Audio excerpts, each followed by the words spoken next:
Dear student, for this tutorial, I'm going to teach you about the folder structure and environment in the CodeIgniter framework. If you successfully install CodeIgniter into your computer, you should have the project folder name in your file, which in my case, I have a folder name mmdb, which I have already installed it in my previous tutorial. If you double click the mmdb folder, this one, the CodeIgniter one, so you're going to have something that what I have in this folder. So I'm going to have several folder and files. If you look over here, so there are 1 2 3 4 5 6 folder, and there are several files already been installed once I install the CodeIgniter framework into my computer. So today I'm going to discuss a little bit on the folder structure and environment in brief. So hopefully you can get along with me if you open your computer. So I want you to go to the htdocs and the folder that you have already installed with the CodeIgniter. Once you are over here, so I want you to right click and choose git bash here, this one. Okay, you click the git bash here, and you should see the black screen, something like this, which is almost similar to your command prompt in your Windows. So we are going to apply command called spark, this one, in the git bash. Over here I want you to type something like this. Okay, go and type php spark php space spark and serve php spark serve, and press enter and wait for the CodeIgniter to be open in your browser. So once you are over here, actually what you are doing is that you are opening the localhost. Okay, this is another way open localhost in the CodeIgniter framework. Normally you are going to use the XAMPP control panel, but this one we can open it just by using the git bash. So once you are over here, so I want you to open your browser, and I want you to type localhost 8080. Okay, you can type localhost 8080. Oh, it's not this one. Localhost 8080, and paste it over here and press enter. Now you should have the CodeIgniter index file, index.php actually, will be displayed to you. So this one is the indicator where it shows that you have successfully installed CodeIgniter into your computer. We are not going to look at this one, but because today we are going to look at the folder structure, therefore I want you to open your subline text. In your subline tag, I want you to go and open your htdocs, this one. Once you are opening the htdoc, try to find your CodeIgniter folder, which is the project folder.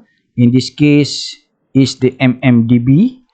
So if you look the mmdb folder, this one, so you're going to see something that which is similar to the Windows Explorer that I've showed to you at the beginning of this video. Now I'm going to give a little bit a brief discussion about what the folder is used for. Now before we go to the apps, okay, because app is the most important one, I want you to go and open the public folder, this one. The public folder is the first folder that will be opened by CodeIgniter once you open the localhost, okay, or you open the web server.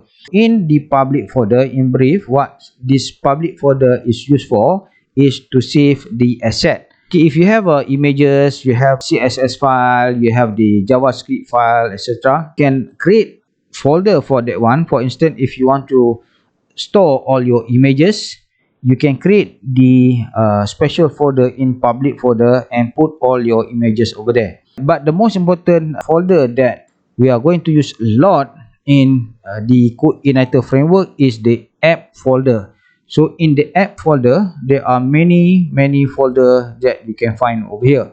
If you still remember last time when we talked about the MVC, the model view controller, you can see over here we have a controller folder which will allow you control which model and view that will be displayed or will be executed based on the controller.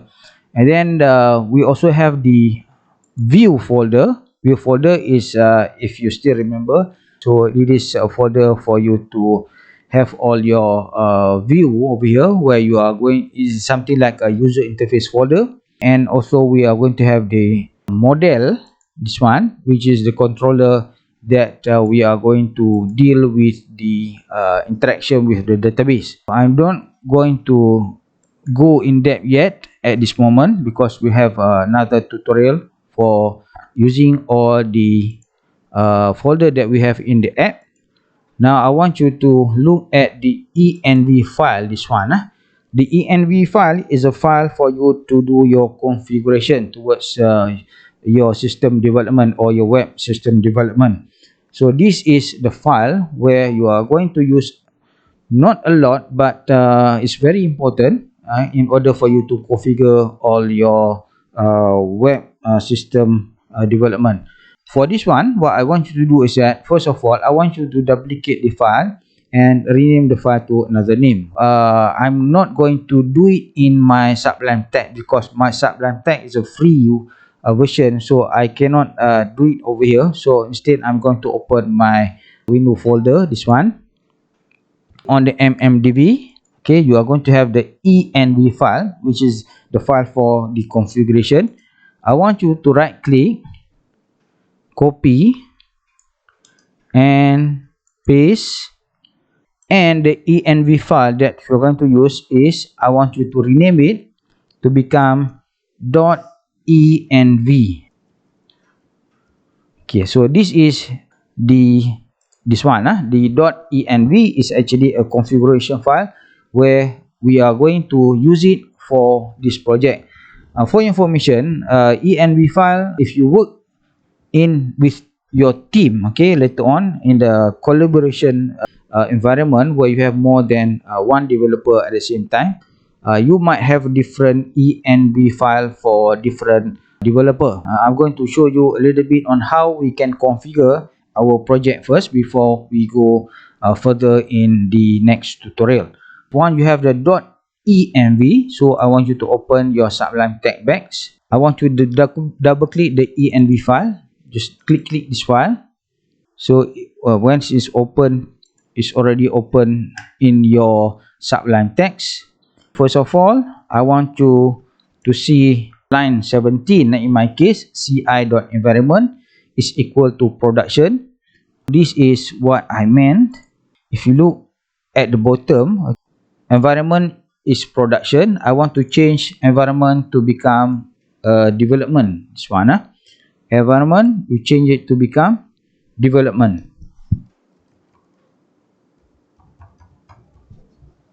So save this file, and when you refresh the index file in your browser, this one, nothing changed actually, but it's going to change the environment to development. You can also use the localhost over here. I want you to copy this one. Right click and copy, http localhost 8080, copy, and I want you to open back your Sublime Text. I want you to go to, in my case, line 23, which is app.baseurl, this one. I want you to delete the hashtag sign over there and paste the localhost.8080 over here. What it is meant in this one is that this is the URL, the base URL, which we are going to use for the rest of this project. If you one day you want to upload your file into the real web server, so the base URL will be changed according to the web server that you have already used, okay, to host your web system. At this moment, we change it for the app.baseurl to become the localhost 8080. Just Control S to save your file, and you can refresh in the CodeIgniter in your browser. So it's going to remain something like this. There's nothing changed yet because we just make a simple configuration on the env file. For your information, I do the .env file because if I have problem in the future, I can refer back to the original env file, which is something that already been created by CodeIgniter once I install it. The .env file, this one, is the configuration file which is I mainly created for me so that I can use for the rest of this CodeIgniter web system development. That's it for the structure, for the folder structure and environment in the CodeIgniter. I'm going to create another tutorial on the root. Okay, so stay tuned. Hopefully you can join my next tutorial later on. Thank you very much.